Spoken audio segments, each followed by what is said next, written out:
Now I'm quickly going to go over how to cable up the TubeWriter.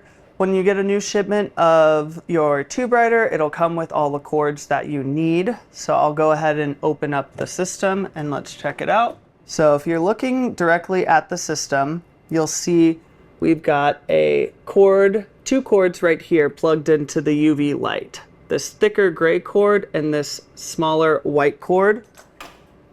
This is how they'll arrive in your package with your TubeWriter 400. All of these cords can be tightened manually with just by twisting your hand. The only cord that can't be tightened manually is this thicker gray cord. You will need a Phillips head screwdriver to screw it in. If you need any assistance with that, you can always reach out to us and we're happy to help. Most of the time we'll be on site installing this for you, so you won't ever have to worry about this.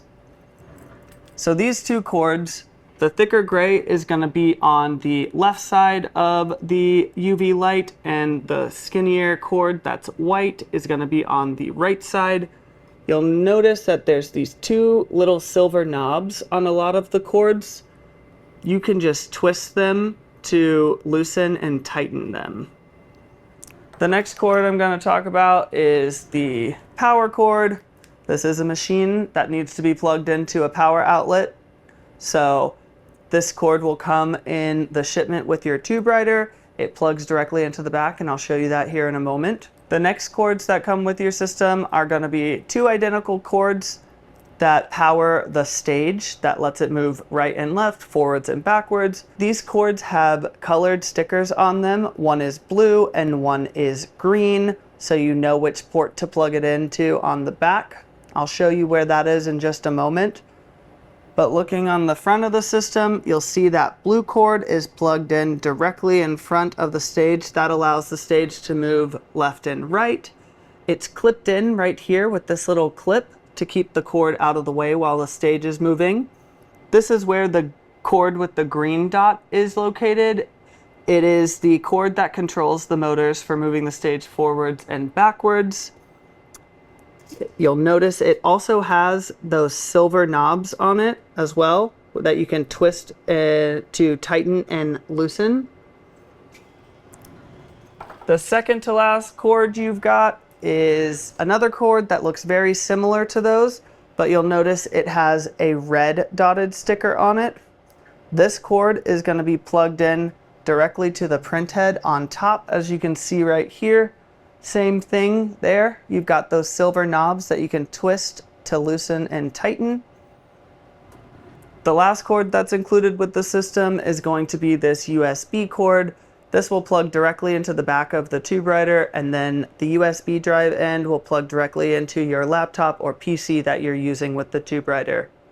Before we switch to the back to show you the ports and where they all plug in on the back of the system, I did want to mention there are also clips on the back arm of the TubeWriter that allows you to clip this thick gray and the white cord for the UV light out of the way, so the stage, when it moves, none of the cords are in the way. Same thing on this side with the red dotted cord for the print head. So now I've turned the TubeWriter 400 around and you can see where all of these cords plug in on the back. From left to right, you've got your USB cord plugged in on the far left. This is the cord that's going to be plugged in directly to your laptop or the PC that you're using to run the TubeWriter software. Right next to it, you've got your print head cord with the red dot sticker on it. This cord is going to be filtered through this first hole on the left side of the TubeWriter. Next to that, you've got your blue dotted cord and your green dotted cord that control the stage to allow it to move forwards, backwards, left, and right. These cords, the blue one is going to be filtered through the first hole on the left side of the TubeWriter. The green cord is going to be filtered through the hole on the right side of the TubeWriter. Right here in the middle, this is the only cord that's going to be connected to your TubeWriter when it arrives already. This cord controls the safety cage door sensors that will stop the TubeWriter from printing whenever the doors are opened in the middle of a print job. This cord right here goes to the UV light. It's plugged in directly above the thicker gray cord. As I mentioned earlier, majority of these cords can be tightened with those silver knobs just by twisting it. The only cord that you will need to use a Phillips head screwdriver on is going to be this thicker cord right here. There's 2 screws on each side, one here and one on the other side. You'll just tighten that up to make sure it's secure. And then the very last cord is going to be the power cord. And that's how you cable up the TubeWriter 400.